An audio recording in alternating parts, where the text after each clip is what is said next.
Hello, everyone, and welcome to Honey Badger Radio. My name is Brian. I'm here with Allison, and this is the dating show. We're going to be talking about and reading through an article from the Daily Mail, which is entitled "Why Tinder is Toxic for Young Women." 10 years after it, Daily Mail, they have the most incredibly huge headlines. It's like the summary of the entire article, really. We don't even need to read it. We Yeah, we just can probably read out the. let's just read the headline and then respond to that because it's basically the whole story. Like, I don't Mm, know why, but they don't seem to have people that can summarize and succinctly describe an article. They have to like tell you everything in the headline, and then they tell you again, but even more wordy and loquacious in the article. So while also trying to tempt you with sidebars of this or that celebrity, in a bikini or whatever it is that they do, because mm. they're big on that too. They're very tabloidy. But anyway, the title is "Why Tinder is Toxic for Young Women." 10 years after its launch, the swipe right dating app's promise of sexual liberation is working for a minority of lascivious men, but the downsides are legion. So that's the title of the article. Um, and it's basically like Tinder exists, women most affected. Um, Mm-hmm. so I thought, well, I mean, Alice, you're the one that found this one. So Mm. what was there like any specific reason you chose it, or just? Because it's insane.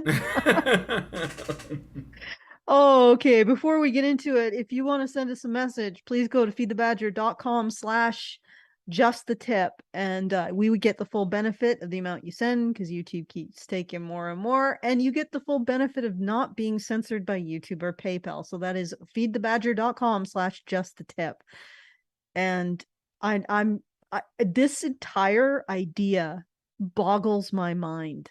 It because when we go through it, the solution to what would happen in order them to not claim female victimhood is men would have to be 100% as rich as Christian Game, like every single man have to be as rich as Christian Grey from 50 Shades of Grey. He was a billionaire. So as rich as Elon Musk, as attractive as Chris Helmsworth, I think he's still considered attractive, Yeah. and as suave as someone who is suave that I can't think off the top of my head. Fred Astaire, who knows? Every single man would have to be in the top 5% in order for women not to be oppressed by Tinder. Hmm. But then the problem is that if every man is in the current, like if the top 5% of men was every man, then there'd be a new top 5% that all of the women would be competing for. And Yep. then I guess every man would have to be as rich as an entire planet's worth of Some resources. Yeah, like As, Batman, they'd have to be like it's in the fantasy realm. yeah, Rich as they'd have Bruce to Wayne. basically, well, they'd have to be able to marshal the resources of an entire planet, look Hmm. like a literal Greek god, and be like a demigod of persuasion and social savvy. And then if every man was that, women would still be going for the top 5% of and it's like, okay, Yeah. this is not something that men can fix. Yeah. All right, so All right. I was just astounded by this article. So yeah, let's Yeah. go through it. Okay. So let's go through it. This is by Louise Perry for the Daily Mail. So it's a woman who wrote the article, I believe. Oh, I should put it on screen so you guys can see the article. Yes. I have a link to the original in the description. It's an archive link. So the sexual revolution was supposed to set us free. No more shame. No more coercion. No more female subservience. We were. Wait, T- okay, go the ahead. sexual okay, no, no, no, no, no, no, no. Why would the sexual revolution get rid of rapists? I mean, I like that's what they're claiming. I don't think it would. Like I mean, seriously. especially That's not the like female rapists. Yeah, certainly. Well, they're a free action. We don't talk about them. Yeah. They're not important. They don't matter. Except Yeah. that that's a big part of where you get male rapists. But yeah, who's counting? But really, like, why would the sexual revolution get rid of the tiny, tiny, tiny minority of genetically abnormal men or males who rape? The two have nothing to do with each other. Yeah. All right. Yeah, they're basically trying to suggest or imply that the sexual revolution's goals were to remove shame, to remove coercion, which is essentially coercion from men towards women, which is basically rape, is how they would phrase it if they could. But they don't want to like drive people away, so they're just going to say coercion, but it basically means the same thing.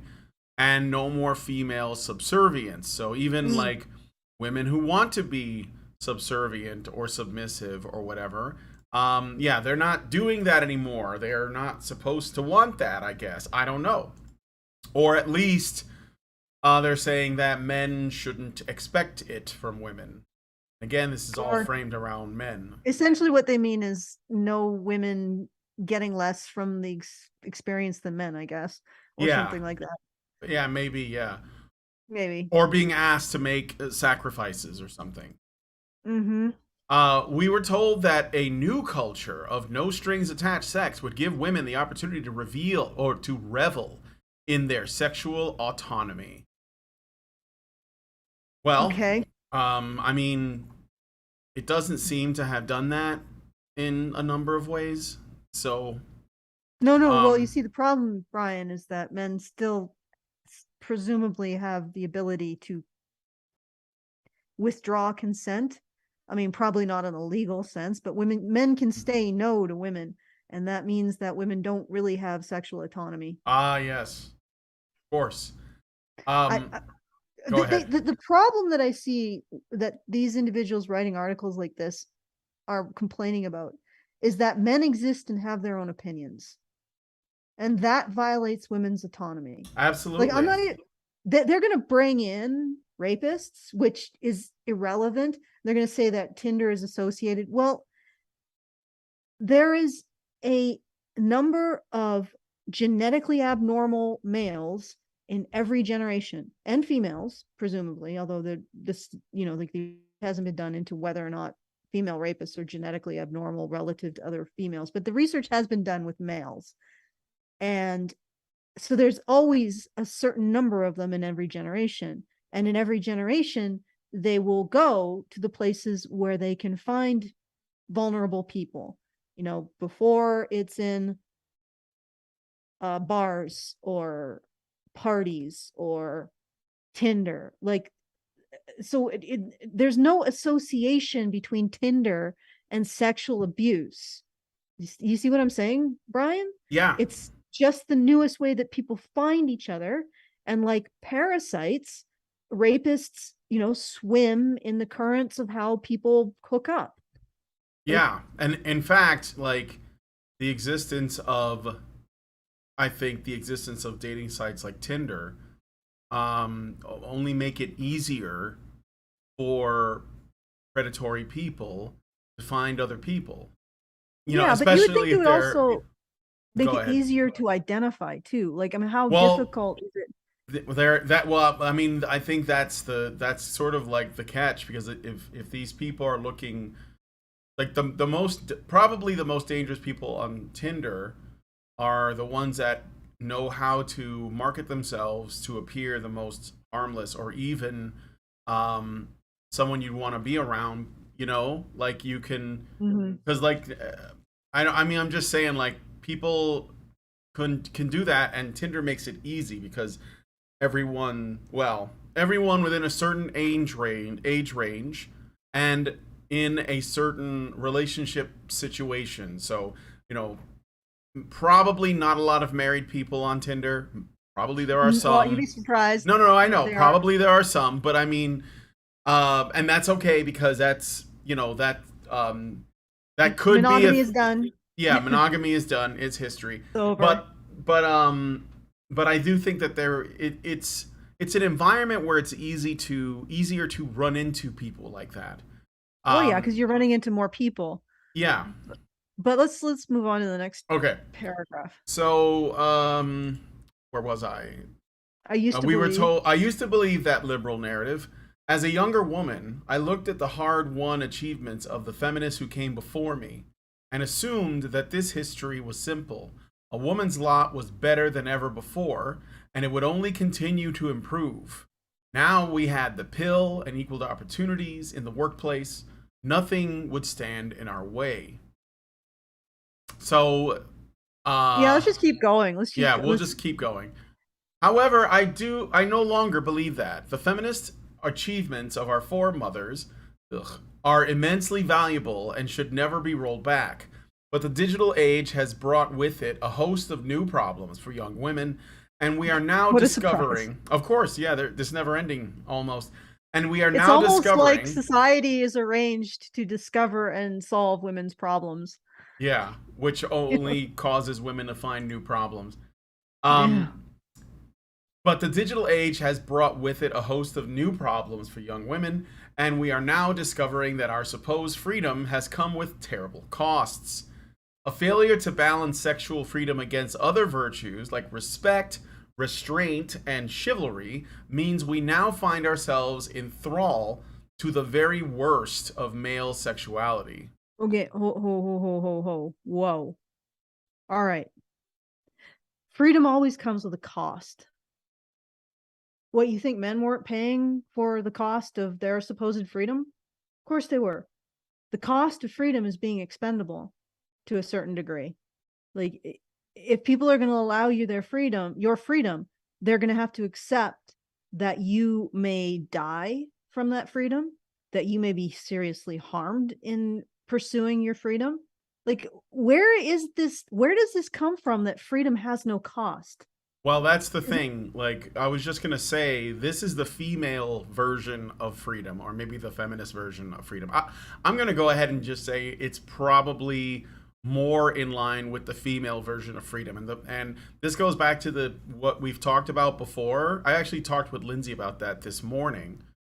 Um, Women's idea of freedom is the ability to do whatever they want without fear of consequences. So if you want to go out in the middle of the night and walk around downtown, maybe even in the rough part of town, they believe that they should be able to do that and nothing bad happen to them, which essentially is the reason why they demand such high levels of security or safety from the men around them, from the institutions that are run by men that exist to protect them, like police and all these other things. And this is how women feel safe. So when you talk to a normie feminist, and you ask her, like, what is a right that women have that men don't, their answer will usually be something like, I want the right You to mean be reverse. able, huh? A right that men have that women don't. Yeah, a right that men have that women don't. And they'll say something like, the right to walk home in the middle of the night without being catcalled or raped. And that's not a right. And it's not a freedom, because we live in the real world, and the fact is, the amount of Criminals exist. also the amount of security that you would need to even come close to guaranteeing that level of safety so that you can feel free would oppress everyone, because it's because you'd have to restrict everybody. And so I think it's just the female idea of freedom versus the male idea of freedom. I wonder if this woman has ever considered the terrible cost of freedom to men as a group throughout history. Well, Like, yeah, I mean, for example, like losing your freedom, like losing your entire life to the draft, and then being forced to fight and die in war to preserve the freedom of your society. Not even your freedom. You forfeit your freedom as a man, as a male citizen. yeah, You're just fighting for the freedom of others. Like, this is when I read this stuff, it's so sheltered. yeah, it is. And I think it's kind of a product of the comfort that we've brought women. It's because, like, I think that their perspective on all this is so skewed because we have as a society and mostly as men, done everything we could to guard women from these, like, from I guess like what the real The cost ugly, is, right? The yeah, the ugly, real yeah, cost. yeah, exactly. And because again, what men want when it comes to freedom is they want the removal of artificial barriers so that they can try to essentially like carve something out. And that may not sound like freedom because it's work, but it's the ability for men to realize their potential if you remove obstacles, like really high taxes or weird laws that prevent them from owning property or whatever it is, right? Hmm. So I think that, yeah, it's just that fundamentally men and women have different ideas on this, and And what they're freedom not, is, and yeah, they're not compatible. And in so, some ways. Hmm. yeah, I think that because like what women can do is they can get their security, which is really what they're asking for, from the men in their life. And the men would be more than happy to give it to them, like Mm. because that's what men do. Hmm. But what I think that, because of all of this antagonism that's been sort of like engineered into our society between men and women, women are trying to get the thing that men have always given them, but they want to get it on their own. And they don't From really, government. or from the government, right? Which they would call their own. But yeah, Hmm. that's what it is. So, there was something else you brought up about how um, men who like think for themselves seem to be the problem. So, Mm. because they're not simply like in this Tinder thing. I think that I haven't read this far into the article, but so I'm just kind of guessing. But I'm guessing that if like all the women on Tinder are only going after the top 5% of men, that means that there are many in that top 5% that are turning women down. Or Hmm. maybe they're just, hooking up with them, but they don't call them back or they ghost them or whatever. And Hmm. the issue is that these women are giving these men the essentially the ability to do that because there's so many women that this man is After so attracted. few men. Yeah, Yeah, so why because wouldn't they do that? yeah, Oh, well, this is what they mean by very worst of male sexuality. Okay, one, the number of rapes and other crimes like that have been going down in the last decades. So mm-hmm. this isn't causing rape to go up. There may be rapes associated or sexual assaults associated with Tinder, but Yeah, Tinder isn't causing it to go up. All right. yeah, yeah, So when they say the very worst of male sexuality, that's a red herring. yeah, What they mean is exactly what you're saying. yeah. The men are exhibiting the ability to have choice. Right. And we're not talking about all men, No, because they're what they're not exercising looking at discretion. Yeah. is 95% of men on Tinder are invisible and expendable to Hmm. women, Mm-hmm. with only 5% less that all the women want. Yeah. Exactly. But the other thing that and then they get mad that 5% is actually being picky. And what I'm it most Okay, but here's the other thing. What yeah. if the 5% decided to just settle down with one of them? Yeah, well, Or they just picked a woman and then we're off the market? yep. Then there would be no men available to them. Yeah, well They they would probably be complaining, well, where are the good men? yeah, exactly. And those 5%, like if any of them want a family, they're going to, leave. They may not even pick a Mhm. girl off of Tinder to do it. But the what I'm getting at though is that this seems to be this complaint about men thinking for themselves and all of that. It seems to be there's a pattern of this that is in like a couple of recent examples that are very similar. So first you got this Tinder article where you're learning that the top men are being selective with their partners, whether they're just for sex or if they're for something more. And of course, women are angry because they don't think men should have preferences. They don't think that men should, or at least these women, right? They don't think that men should be discerning about who they want to spend time with.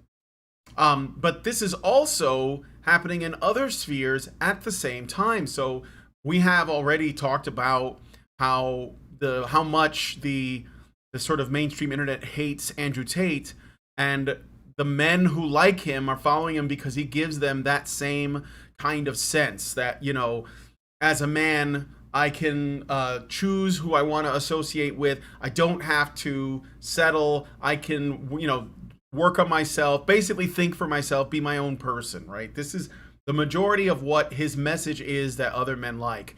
And it also just so happens to be the case that Leonardo DiCaprio has been in the news a lot because he was dating a girl that was 25 years old and he's like 48 or something. And there were women that were angry with him because I guess he may have even said once that he prefers women under 25. And so this pissed them off because, again, Leonardo DiCaprio, who's probably like, again, big star, very famous, adored by many, but he's not allowed to have preferences. And I'm not even saying I agree with the massive age difference. I think it's, you know, it's probably not sustainable, but it's his business. And I don't think that there's like a problem with that, but these women do. And so I keep seeing the same pattern. There's also Olivia Wilde, who is directing some new film about the patriarchy or something, and she basically told the news, or in an interview, that the main villain of her story is based on Jordan Peterson, who she calls like this crazy guy that's like the king of the incels. And I'm like, well, wait. I mean, obviously she doesn't know his material, but I looked, you know, at what he talked about because I follow Jordan Peterson, and he is also essentially teaching men to be their own person, to maximize their potential, to help them, right? And he doesn't even, I mean, I don't even think the incels like him, but that, it doesn't really matter. Like, my point is that you see these patterns where there are men and they're either doing what they want because they can, like Leonardo DiCaprio, for example, or they are putting out advice for other men who are struggling, and these women can't stand it. And I think there's something about there's something about men being like individuals that don't simply follow women around that these women can't stand. It just seems that way. Because they're control freaks. Yeah. They're controlling. I guarantee that they are part of that minority of people. Well, the CDC, one of the CDC's, I think it was the CDC, looked at controlling abuse, and the majority of controlling abusers are women. These women are just controlling abusers, and they cannot stand the fact that men have any ability to be autonomous and make decisions separate from what they believe their lives should be. Mm-hmm. And yeah, so they just go bonkers over this. Yeah. You know, this article is so full of fluff. Yeah, I know. I'm gonna try and blow through it. I do have like 3 super chats, so I guess I'll read those really quick. And just remember, guys, you know, super chat's a better option. So go to feedthebadger.com/justthetip. But yeah. Anyway, continue. We'll get more of the money. Senior Sticks gives us $2 and says, "Idea: bring back matchmaking and arranged marriages." I mean, you know, good luck with that. That's all. I think we're not gonna be able to go back to that. So, Senior Sticks gives us $2 again. It says, "Women did not pay for freedom; men paid the bill." Yes, but like a lot of them don't know what freedom is because remember, we already talked about that, or they have a different idea of what it is. Meredith G gives us $5 and says, "Freedom is risk. The misconception that some women have with regard to freedom is a mistake freedom from consequences, which is safety with actual freedom." Yeah. Mm-hmm. Thank you, Meredith, and everyone else for the super chats. Okay. Let me just check for super chows really quick, unless that's what you're gonna do. No, we don't have any new ones. Just a troll one that was sent between shows. Oh, okay. All right then. Okay, All right, back to the article. Let's get a couple paragraphs in. I'm gonna keep my mouth shut. All right. And I would argue that Tinder, the dating app now marking its 10th anniversary, is to blame. Make no mistake, Tinder has led to a radical and unwelcome change in our sexual culture, a change which I believe is toxic for women. For younger women in particular, today's sexual culture is destructive, divorcing love and commitment from sex and favoring one-night stands. Dating apps such as Tinder turn people into products in a sexual marketplace that encourages users to browse the available merchandise and select their preferred options from the comfort of their homes with very little effort and no intimacy whatsoever. One male user described the voracious appetite that the apps encourage. You're always prowling. In a bar, you might have 2 or 3 girls to choose from, but online you can swipe a couple hundred a day and set up 2 or 3 Tinder dates a week, and chances are sleep with all of them. You could rack up 100 girls if you've slept with in a year. Another user compares Tinder to an online food delivery service, but you're ordering a person. Oh my God, objectifying. It's objectification. He saw no harm in scrolling through would-be sexual partners in the same way as we would scroll through other kinds of consumables. In reality, once you permit the idea that people can be products, everything is corroded. I don't really buy this. I know what they're trying to do is they're trying to equate dating with like the evils of capitalism, and also that, you know, it causes people not to see each other as human beings but only as products, and that's a little bit silly. Also, like, I mean, I could tell you that Tinder probably does, if you get a lot of sex out of it, it probably does get boring, and the people are probably, like, in a lot of the time, or a lot of cases, they're probably not relationship material. Mm-hmm. Which, if you, like, you know, can hook up with them easily, that sort of demonstrates it, right? Another thing is that, so I still kind of believe this to be the case. Women are generally the gatekeepers of sex, and men are generally the gatekeepers of a relationship or of commitment. And Tinder, it basically could be about commitment, but that doesn't appear to be a focus. And I think the reason for this might have something to do with the sexual liberation feminist movement of the 60s, because they didn't want men to have the power to essentially, like, you know, be gatekeepers of a relationship. But they wanted women to continue to have the power of being the gatekeepers of sex. And I think that the fact that if you look at, you know, the divorce rates and how tough it is in relationships and all these other things, plus, you know, there's all these, like, things that we used to do that we don't do anymore, where, you know, like, a man might, or a girl might bring her, you know, the new man she's seeing to her parents' house, and he'd meet her father and mother, and, you know, like, all of that's gone, because that would be part of the process of starting a relationship. And now people are just hooking up. So that thing is thrown out. And I think that the man's ability to be the gatekeeper of a relationship is diminished. His role, the value in that in general. That's my suspicion. That's just what my gut says. So. All right. Okay, let's get through a little bit more. All right. No wonder when I texted a panel of female friends to ask them how they felt about Tinder, the negative response was resounding. I have experience in spades, replied Stella, a 28-year-old lobbyist. Ugh, she's probably really annoying. A decade of suffering. I am not a fan, echoed a second friend, 26-year-old writer. The options are very, very poor, concluded a third friend, age 33. Does she not have a job? These are beautiful, confident women with no shortage of men to choose from, and yet they hate Tinder, and they are not alone.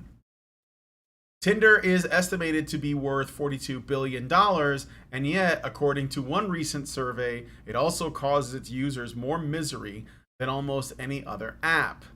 It's almost like relationships are hard. It has nothing to do with the app. Like, if you're a shitty person and you're still alone, it might be because you're a shitty person. It might not be because Tinder Of is Tinder. is being mean to you.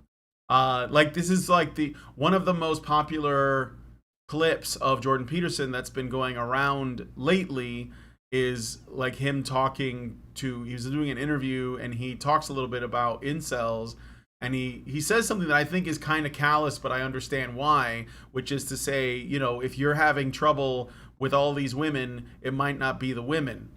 And I think that that is a harsh thing to say, but it's true. But I would also say it Mm. applies to women. So Well, but incels also have other factors going on that I yeah, don't think people they have other recognize. exactly. They have other problems. They're not just, you know, guys that are unattractive or whatever. They may have like serious problems that people aren't Mhm. acknowledging the existence of. And that's why I said it's kind of harsh.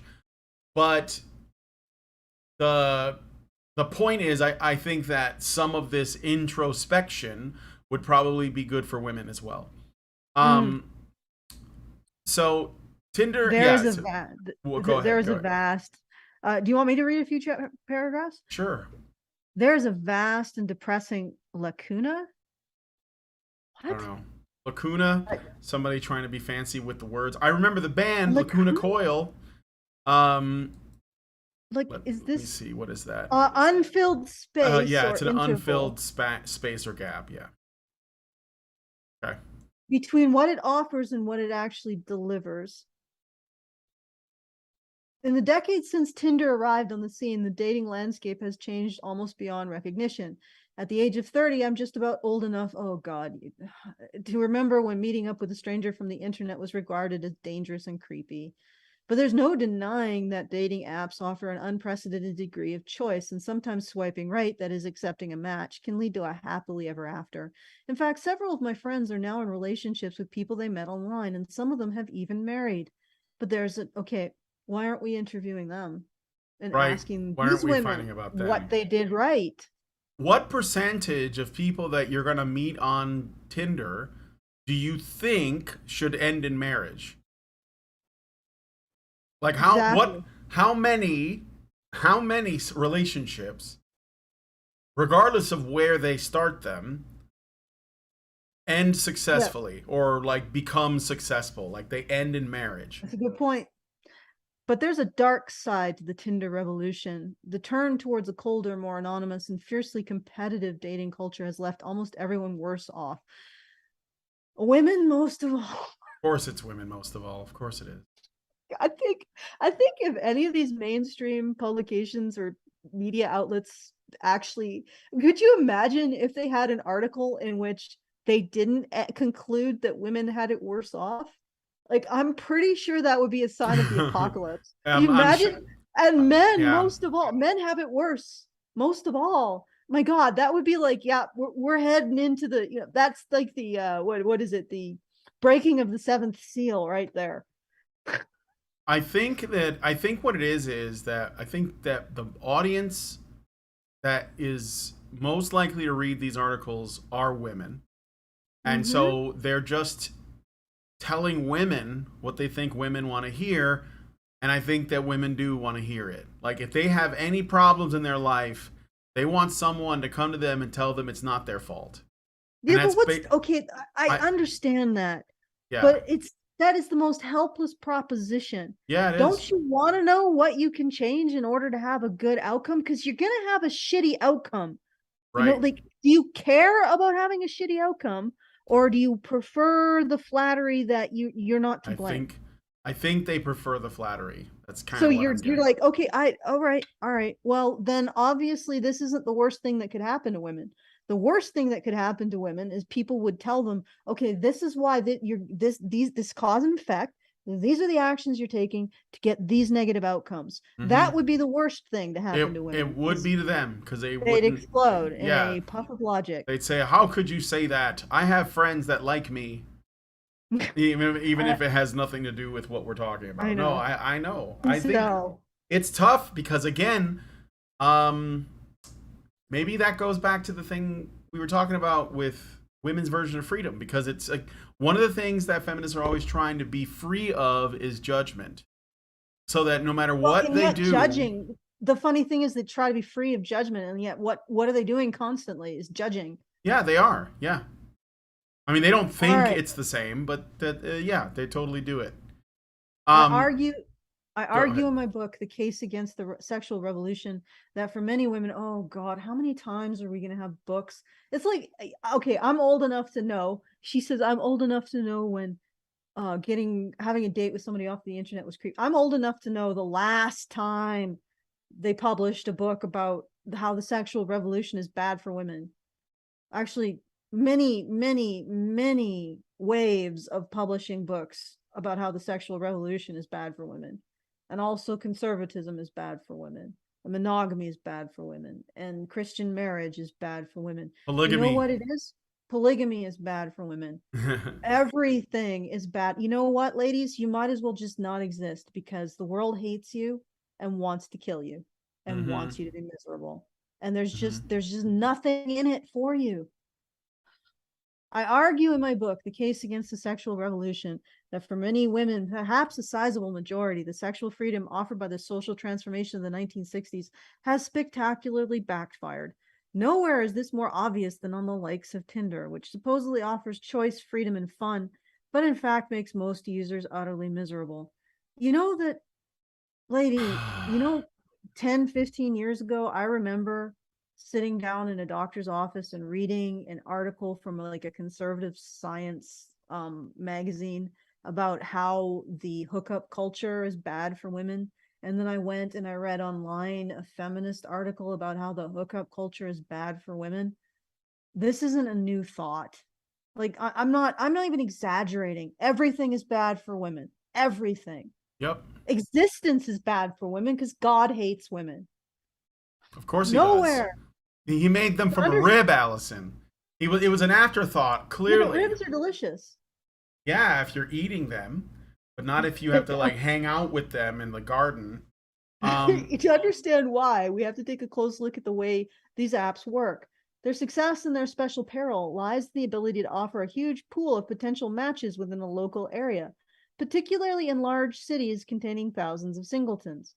With so much choice available, and with so much emphasis on photos and superficial descriptions of potential matches, using Tinder feels very similar to using a shopping app. Oh, are we going to belabor this point? We Yeah, we're are going gonna to do belabor it. this again. We're And gonna we're also, we're gonna belabor it. apparently, like a photo is oppression because men shouldn't like be able to look at women and determine if they're attractive to them. Instead, men should just go on a date with them and just hope that she's Mm. not a fucking, cave troll. You Um, can swipe through seemingly endless lineup of products until you find a perfect match, or several. It's like shop window. It's like a shop window where everything is on offer, or it's like a carousel for anybody who knows that reference. yeah, Logan's Run explains James Bloodworth, an author who is currently working on a book about masculinity and the oh okay, can I God. just say, I mean, I don't think I like what this guy has to say, but I don't really know for sure. But Bloodworth is a pretty badass last name. Mm-hmm. So that's all I'm going to say to that. Oh, it's gonna be He terrible. sounds like a Victorian hunter. I know, and he's probably not. He's been in the darkest parts of the dark continent. It's gonna be terrible. I'm sure it will. It's basically gonna be another guy explaining how masculinity is toxic. The super Yeah. fast swiping between profile pictures means that Tinder users only have a moment or two to make an impression on a potential date. And in that ruthless environment, the Love Island look is particularly prized in both sexes. Think plasticky pouts on women and burly muscles on men. By the way, plasticky pouts, much easier to get. Yeah. But Oh, it's just, but like if that's what Tinder is and those people are on there and they're finding each other, then like why does anyone care? Like let them have that. That's all, let them enjoy like themselves. yeah, let them enjoy each other. Whatever. That's Like you why Oh, go ahead. That's why nowadays it's not only women who are seeking out lip fillers, so-called baby Botox, and other cosmetic procedures that can offer that perfect selfie for Tinder. Men too are getting in the action with jaw fillers increasingly popular. It's all about attracting attention in a split second. Yeah. I've heard about that. I don't I worry that that's gonna do harm in the long run. I don't think men need to do that. Well, I The don't jaw think women filler. can do it. No, I don't think they do either. But I don't think women do it for men. I think women do it for other women. So, because Yeah, yeah, well, the well, that's what they intersexual, say. yes, the intersexual competition between women are the thing that tends to, I believe, drive women to get plastic surgery. Because men in general are indifferent to it unless they're more immature and they just think bigger boobs is better. But like if they're fake, it's obvious to basically. I mean, if a woman has had her work done, or a man, but especially with women, it's everyone can see it. So we're all just gonna participate in this, you know, in this like delusion and just be like, oh yeah, that's just what you naturally look like. But I think that men getting this stuff is sort of showing like that, we're starting to go a little, Ooh, like a I'm little just far looking at the down stats this line of reasoning. from 2020. Hmm? Men are getting more plastic. Let me see. Looks like men are getting more uh plastic plastic cosmetic procedures done than women, or it's almost identical. I mean, it's probably the case. Like I said, uh, it's not exclusive to the incel community, but I do know that they talk a lot about um like face maxing or Wait, something. wait, no, no, that's not correct. Actually, It's it's still still women. yeah, it's still women, but not by a huge margin. Mm-hmm. Well, no, maybe it is. Hmm. Yeah. Oh, Sorry. looks maxing is what I was trying to say. Yeah, it looks And one maxing. of the ways that they try to do it is they try to give themselves like a strong jawline, and there's all these Hmm. like supposedly there's all these natural ways to do it, and but I think that there are probably some men getting the work done, and I think that that might be a product of them listening to the desires of the wrong kinds of women, and that's the Mm. part that concerns me. So Mm. Okay. Bloodsworth tells me that this shopping mentality encourages dating app users to think in a short-termist way. When the first difficult challenge comes up, as it will in any relationship, it's easy to just walk out the door and think, well, I can meet someone else on Tinder. It's now easier to just give up. For who? As one male Tinder user crowed this week, I've been on 21st dates this year. I found myself asking, what about any second dates? Not only does it foster an inability to commit, but apps like Tinder encourage some seriously toxic behavior too. oh God. The anonymity factor makes cheating much more convenient than it once was. Some surveys suggest that 42% of people on Tinder are already in committed relationships with married men, particularly likely to go behind their wives' backs on dating app. What about Ashley Madison? Wasn't that all about women? I don't know. I mean, it probably was, but then like, there's also like, how do we know that Yeah. there are no or much fewer women that are using Tinder to cheat? Because I mean, I'm We just did saying. we just did an article in which women are cheating more. Yeah, I know. That's what I was gonna say. Like, I'm uh, guessing that this isn't a cited thing, so she's probably just pulling from the big bag of stereotypes.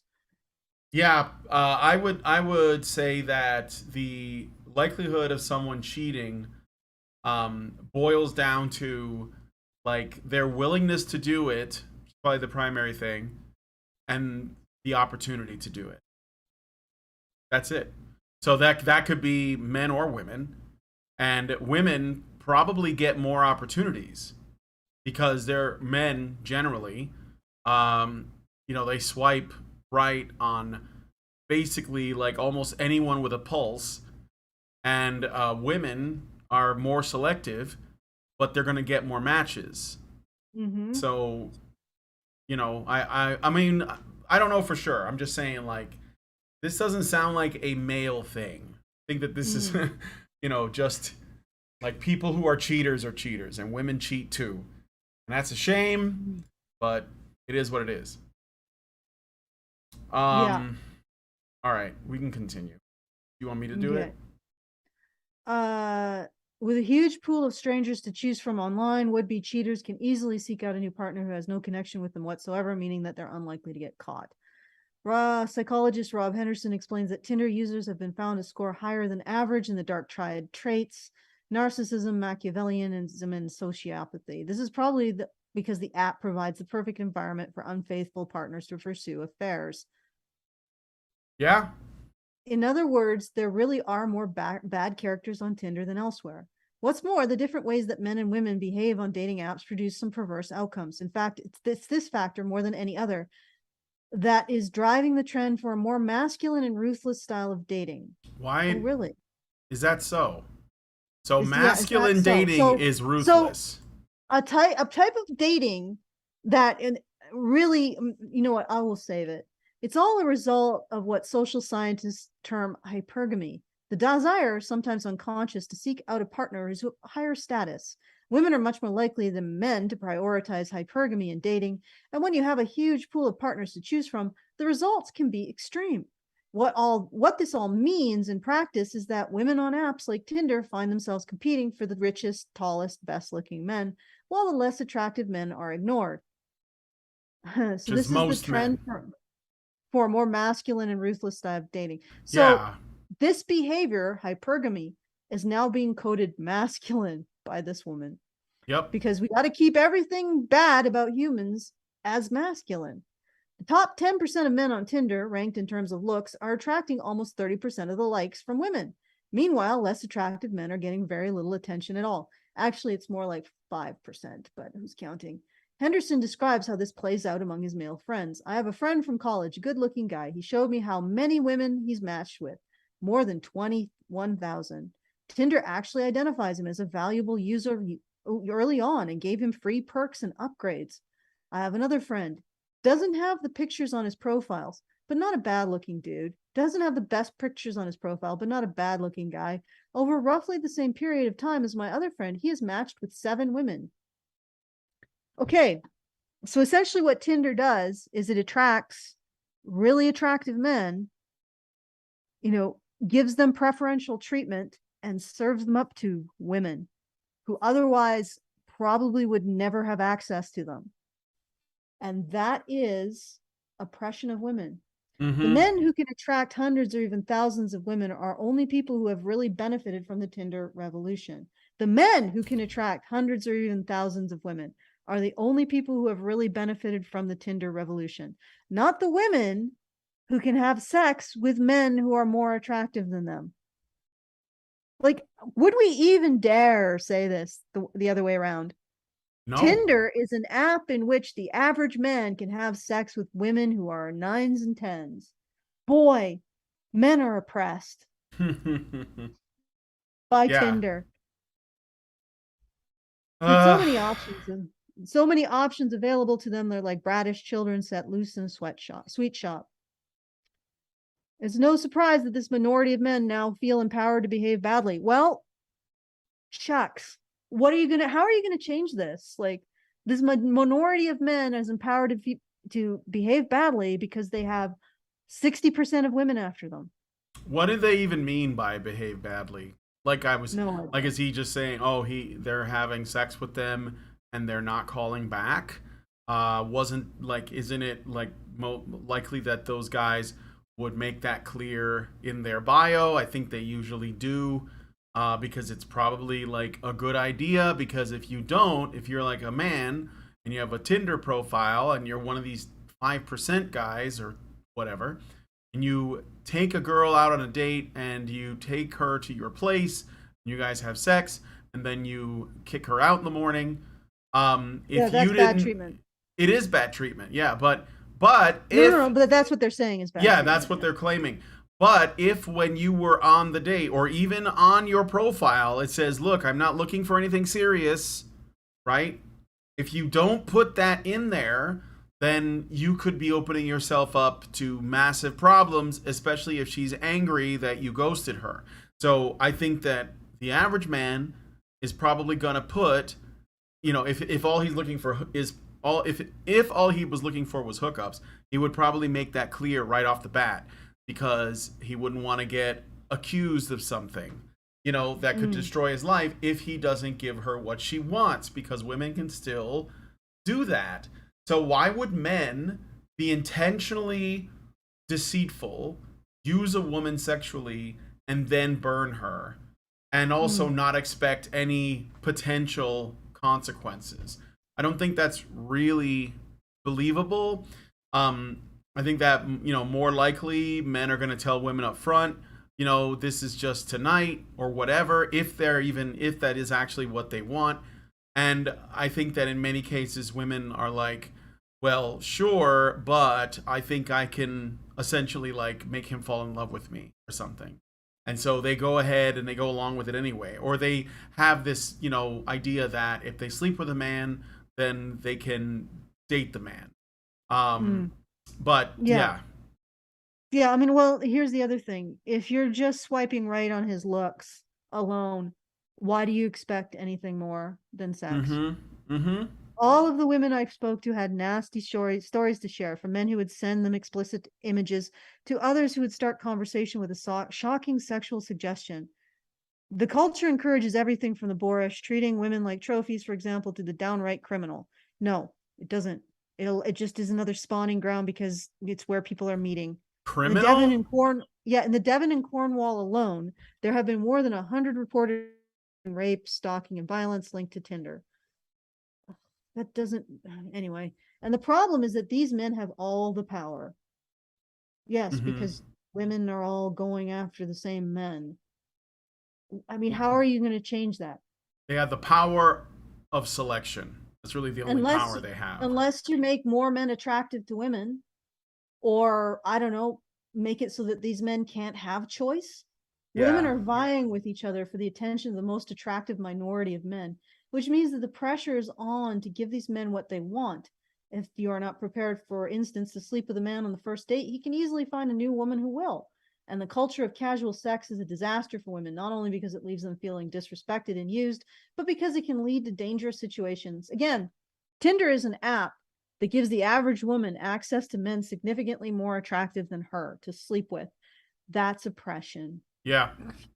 One other thing I wanted to mention too, about this 100 reported crimes, including so number one, is this 100 since the founding of Tinder?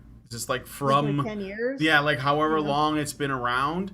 And then also they're calling them reported crimes, including rape, stalking, and violence. So that doesn't necessarily mean that they are real crimes. It just means that they've been reported. So again, we have to go back to what I was bringing up before, where the possibility of a man who ghosts a woman after meeting her on a dating app, and then the woman, out of bitterness and anger, decides to accuse him of something. And women know they can do this. Like, they know that, and even women who would never do it, even women who would claim they would never do it, are aware that they can do it. So when they say, linked to 100 reported crimes, including rape, stalking, and violence, bear in mind, we don't know if any of that is real. They're not just saying reported. Convictions. Yeah, they're not saying convictions. They're not saying anything that would suggest that. So we don't know. And again, this is also over the course of, maybe over the course of the entire existence of Tinder. So 100, so 100, considering how many people hook up on Tinder, that's a really low number. And it probably is a much lower number than that. Yeah, so it's also a red herring. Like I began at the beginning of this. This is like the criminal behavior of criminals is a red herring. All right. The truth says that men and women are not the same. Not only are men much more likely to be interested in one-night stands, women are also at a physical disadvantage wherever they go home with a man they just met. We are smaller and weaker than men, which means we're always more vulnerable. Tell that to Courtney Clenny, who murdered her boyfriend. Her boyfriend, who must have been like 8 inches taller than her, than 120 pounds heavier, and murdered him with a knife. And it was what I heard about that murder, it was harrowing. It must have been he must have spent his last moments in absolute terror. bleeding to death, you Yep. know, and her not helping. Who the hell knows what she did to him while he was bleeding to death. We're smaller and weaker than men, which means we're always more vulnerable. No. Weapons immediately cancel that vulnerability. As a younger woman, I conformed to liberal feminist ideas that saw nothing wrong with hookup culture. Women were just expressing the same casual and adventurous approach to sex as men did. I let go of these beliefs after working at a rape crisis center where I witnessed the reality of male violence up close. How are men's approach to sex casual and adventurous compared to women?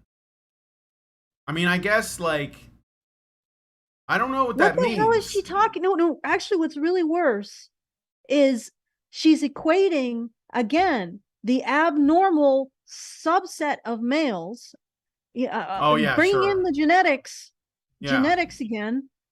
More difference between the average man and a rapist is explained through genetics than a gay man and a straight man. So these are abnormal males. Abnormal. And she's somehow equating their behavior with the behavior of the average man. That's really freaking unfair. The sad truth is that going home with strangers is now considered a normal in a culture that's orientated towards the desires of wealthy and attractive men. These girls were just behaving as the new culture encourages. Oh, they're victims. Yeah, they were just doing what the sexual revolution and the second wave feminist movement told them to do. But this is men's fault. The Tinder is responsible for that culture since it encourages a world of meaningless, anonymous, and potentially dangerous flings. For all but a handful of users, Tinder's 10th anniversary is no cause for celebration. Again, what she's calling oppression of women is that the average woman now has access to way more attractive men than she normally would have. Yeah. And the fact is that those men have a lot of women after them because those women are choosing those men. And then some red herrings about rape, which has nothing to do with the average behavior of the average man and is a purely criminal matter. And then this, women most affected. 95% of men are completely invisible. Women most affected. Yeah. Wow. And I mean, I think that there are positive, well, not positive. There are things about the sexual revolution that should be criticized, because we are experiencing a number of negative outcomes. But this, not really high on the list. And I don't mean like Tinder, although that's even lower, but like this whole thing about essentially hypergamous women pursuing men that are above their pay grade, and then those men are not choosing those women, and then those women are getting angry about it because those men have access to the highest level women as well, or the most attractive, or whatever, right? And that's just life. But because they're on Tinder, I think that they might believe that because they can like access these men, that they deserve to be with these men, and that those men should be like loving and committed, and not just there for a fling or a tumble in the hay or whatever. Well, that's exactly, well, how do you solve this problem that women apparently have? They are all going after 5% of the men who are the most attractive and have the most money and the tallest. They're all going after them, all of them. Yeah. And those men have huge amounts of choice because all the women are going after them. So they don't have to behave well, and they can have 27 orbiters and kick you, just you're gone. And well, what's the solution? Like, how do you make a solution to this? Do you get rid of Tinder so women don't have access to men who are significantly more attractive than them? Like, this is ridiculous. This is not oppression of women by any means. This is ridiculous. You're essentially saying the average woman has sex with men who are more attractive than her. So what? You know what this is? This is the same problem As a woman, go, and it doesn't matter if you say that, okay, it's the same problem as a woman having access. Have you heard of those death by chocolate buffets? No, Everything is chocolate, chocolate mousse, chocolate does bonbons. it have one of those fountains? Yeah, it has a fountain. You can put like fruit on a stick in Jesus. there, and Yeah, yeah, fondue it's or yeah, something. fondue. So it's just all chocolate. And saying that women are oppressed by Tinder is like saying that women are oppressed by death by chocolate. Yeah. Okay? You are a gluttonous, hedonist mammal. You are gluttoning yourself on something pleasurable, and there are consequences. But the solution isn't to say, oh, well, the death by chocolate, the chef is a man, the waiters are men, some of the chocolates are amusingly phallus shaped. This is men's fault. No, it's your fault. Yeah. It's at 100% the fault of the women who are going after men who are way out of their league when it comes to looks, way out of their league when it comes to money, when they're playing the lottery and losing. You're losers. You're losers. Stop being losers. It's true. And stop complaining. And actually, to be honest, you're not really losing, because we'd never say men were losing because they got to have no strings attached sex with women hotter than them. So women aren't losing either. You're not, well, you're losers because you are managing to make a win into victimhood once again. Yep. All right. That's loserish behavior. And if you're going to complain about having access to a buffet of cock that is well out of your league, don't. Yeah. All right. It's your fault. Don't go after it. Okay. And I want you to look at this tweet I sent you, because it's freaking hilarious in context. Hold on a second. Is this a part of this context? I guess it is. Yes. All right. Jack says, as a woman, I only had positive interactions from Tinder. It didn't make sense until I observed how differently friends use the app. While I was very selective for what I considered relationship potential, they liked only the hottest guys that I would never swipe right on. Wow. Yeah, like this woman has just cracked the damn code. She's like the Merlin of women. Can you believe it? My God, we should all be bowing down in worship of her, because she has managed to figure the Tinder code out. Yep. Huzzah! Like, yep. And that's it.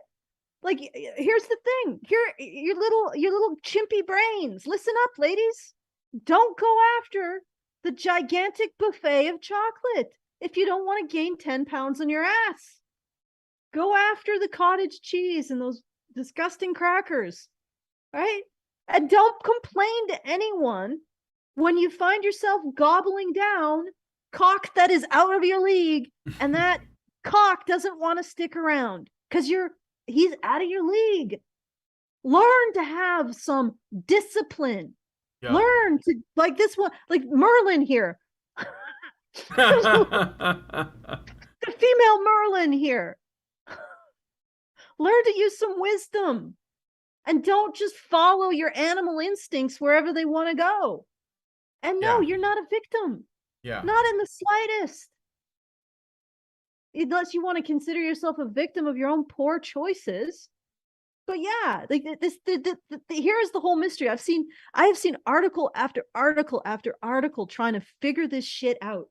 Like, oh, Tinder's so toxic. The men are, oh, how are they doing this? It's like, how are the men doing this? How are the men mesmerizing the women into the, well, first of all, it's not, how are the top 5% mesmerizing, hypnotizing women into having sex with them? Because they're attractive, and women are horny chimps. Yeah. There is no mystery here. And the only solution is for women to rein in their hormones and make sensible decisions instead of decisions related to their sexual drives. Like, and that's and like I said, I can't, like, there's so many convoluted articles out there trying to blame men for this Mm-hmm. and trying to maintain women's victimhood and this belief about women as like these angels. No, no, no, you don't need all of this strange, very attenuated, like painfully reaching logic. Just get rid of the idea that the average woman is an angel, a chaste angel, and realize the average woman is an upright ape, like Mm-hmm. a hairless fucking chimp, just like most men, you know? And if you put a bunch of very attractive bananas on display, that hairless chimp's gonna be running for them, She is you know? gonna try and And put you them all just in her need to mouth. rein it in. You Um, just I wanted to like add to this. So one of the people that I think has also contributed to this conversation. There's a woman named Louise Perry, and someone in the chat mentioned it, so I thought I would bring it up. She was on Trigonometry, which is like a, I don't know what you call it. It's a podcast, and they do interviews, and she basically said that Louise Perry wrote a book. I think it was called like, the problem of the sexual revolution or something. And she basically says the same thing as this article. Women made mistakes, but it's men that are the problem because they're sort of sexually unrestricted if they're in the top 5%. So because like they're not concerned with sexually unrestricted men that are not in that class. They're only talking about the men at the very top, and they don't like the fact that the men at the very top get their pick of the litter, even though that is how it works. And but I mean, women generally get their pick of most of the men in the middle, because like the average man generally has lower standards for himself. Like it's not that he. Yeah, I would say that like the average man is fine with a woman that's in the same ballpark as he is, yeah. right? Because he knows the numbers game. I think he has like maybe a more realistic grasp on it, and also it could take way too long, for a man to find like a 10 that also is like sweet and nurturing and righteous or whatever. So, but this woman, yeah, she's like a feminist or something, but she's been like critical of feminism lately, but she's still a feminist. So it's basically she can only blame men. It's the same thing. Like I want to talk about this thing and I want to talk about what the problems of the sexual revolution were, but I'm going to frame it as it's men's fault. So just wanted to put that in there. Maybe I'll watch the video and pull out some moments to respond to. I don't know, for another show maybe sometime. So yeah, no, and it's like this is ridiculous because this is entirely driven by women's preferences. yeah, Unless you literally make all men that top 5%, women are going to be competing over that top 5%. So all you can do to change this is stop women from having access to men who are more attractive than they are out of their league, having sexual access to men who are out of their league, or make all men more attractive to women or something like this. I mean, there is no solution without addressing the fact that women have constructed this situation for themselves. Yep. Because this is what they're choosing. Yep. And as female Merlin points out, I couldn't figure out why my friends were having such a bad time until I realized that they were using it differently than I was. I was looking for relationship possibilities. They were just looking for Attractive sexual men. possibilities. And here's the other thing. If you're swiping right on a man based solely on his physical appearance, why do you think you deserve a relationship with him? Yep. Like, women shoot themselves in the foot. Women most affected. Men to blame because women can't possibly be to blame for having done this. Oh. Well, anyway, I think Anyway, the ultimate I'll take away is don't act like a female chimp. Act like female Merlin. yes, yes. Act like Mrs. Nostradamus over here. Yeah, Mrs. Dostradamus over here. She's cracked the code. That It's incredible. I can just seems like she's onto something. Yeah, she's on to something. I just imagine all of these women trying to figure out why is my life a disaster. And female Nostradamus is like, really? I saw that coming a mile away. Oh, I mean, she is, one of the great gurus of our time. Yes. I looked for relationship potential instead of hotness, and I had a good experience. Yeah. I don't know. You might even find a guy who's both hot. Yeah, you might even find a guy who's both hot and relationship material if you do it that way.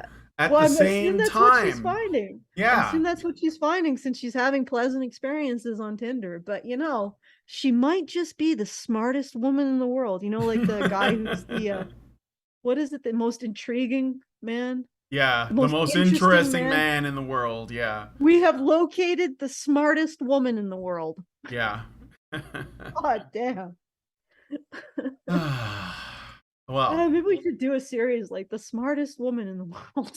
Well, and she just easily navigates all of the shit that the average woman just can't understand. Well, why am I impressed by sexist air conditioning? Well, the smartest woman in the world wears a shawl. Yeah. Exactly. Brings a shawl to work. I want everyone else to change. It's not working. Like my life still sucks. In fact, it's gotten worse. Yeah. Do you remember Goofus and Gallant? Do you remember that? Do you remember that? Okay. So there was this like children's, I don't know what you call it. It was like an activity book that you might get like if you go to like the local doctor's clinic or pediatrician or whatever, and they would have this book called Highlights, and it was for kids, and it would have little like activities. But anyway, one of the comic strips that you would see on there was called Goofus and Gallant, and Goofus was always he would do something that's wrong or self-destructive, and they would show the consequences of it, and Gallant would do everything right. So it was sort of like a little moral, thing, like this is how you do things, this is not how you do things. And so like we could do a series of Goofus and Gallant strips, but it's like women, like a woman on Tinder, like trying to swipe on only the hottest men, and then, she's like she wakes up and the guy is gone, and he's like ghosted her or whatever, and she's like crying. And then on the other one, it's a woman that's selecting men for their relationship potential, and the next panel is them getting married or something. And it's like those comics were pretty funny. It's basically just showing that. Yeah, I know. Yeah. Or like I said, a woman in the sexist air conditioning situation. Yeah, exactly. Like I didn't even notice because I'm wearing a wrap. Yeah. Problem solved. Because I determined that maybe this will be a little too cold for me, and that's basically it. And I took necessary precautions. So. Yeah. Okay. All right. So thank you, everybody. If you want to send us a tip after the show is over, you can do so at feedthebadger.com/justthetip. And I think I'll hand it back to you, Brian. All right. So if you guys like this video, please smash the like button. Subscribe if you're not already subscribed. Hit the bell for notifications. Leave us a comment. Let us know what you guys think about what we discussed on the show today. And most importantly, please share this video. Please share this video. It's like the best thing you can do, because it's kind of like the best way for us to reach new, potential viewers and listeners. And if you share the video on social media, like outside of YouTube and Google, it's actually more likely to get more people, if they click on it, to give us views. I don't know like if that makes sense, but from what I heard, if it's not done through YouTube, like if you go to a comment section and put a link in there, it's not going to work as well. But if you post it on like you know, your Minds or your Facebook or your Twitter, it's actually more likely to like get more people. It basically avoids like any algorithmic shenanigans. From what I heard, I don't know. So thank you guys so much for coming on today's episode of the Dating Show. I look forward to seeing your comments, and we will talk to you all in the next video.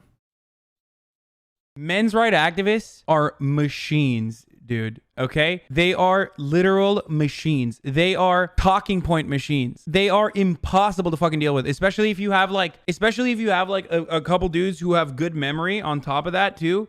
Holy shit, you're fucked.